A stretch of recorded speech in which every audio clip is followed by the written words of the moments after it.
A federal judge just gave the green light for the Justice Department to crack open a huge stack of records from the Ghislaine Maxwell trafficking case. And it's happening because Congress quietly passed a law forcing the government's hand. This isn't just about one woman in prison, it's about whether the public ever gets to see what the government really knew about Jeffrey Epstein, his network, and who helped him. The law is called the Epstein Files Transparency Act, and Donald Trump signed it in November. It orders the Justice Department to release Epstein-related records in a searchable, downloadable format by mid-December,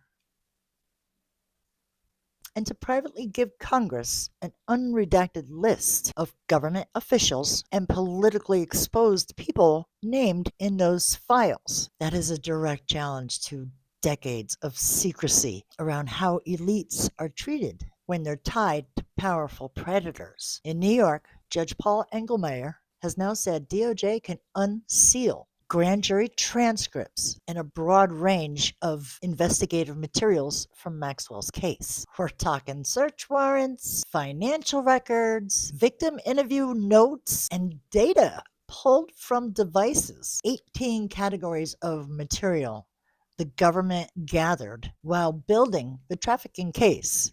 Oh, wow.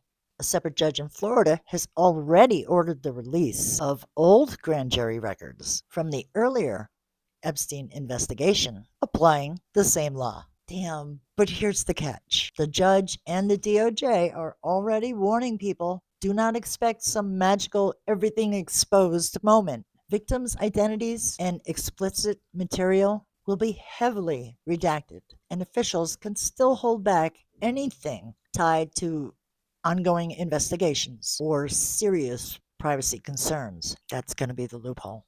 That's the wording there is just so vague. Reporters who've read the filings say that a lot of the core evidence, at least in Maxwell's case, was already aired at trial. So these documents may add context or rather than earth-shattering new names. So what actually matters here? First, this is a rare example of the system being forced by law to open up part of the permanent record on a powerful abuser and his network. Second, whatever comes out will give journalists, survivors, and the public to connect more dots about who enabled Epstein and how the justice system protected him for years. And third, if the government drags its feet, redacts everything to death, or tries to bury key documents, that behavior will be visible too. And that's something that people can organize around heading into 2026. To be honest, it's not really the names that I'm waiting for. It's the cover up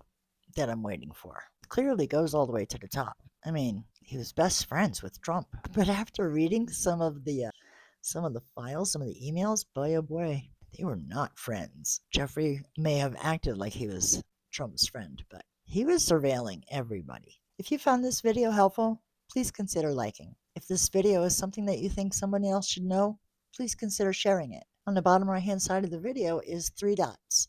If you click onto there and click thanks, you can tip your favorite truth teller. Not just me, but all your favorite truth tellers. But that's how you can support our channels, or you could just click join to join my channel's membership and receive some perks. Hang in there, everybody. There's more coming.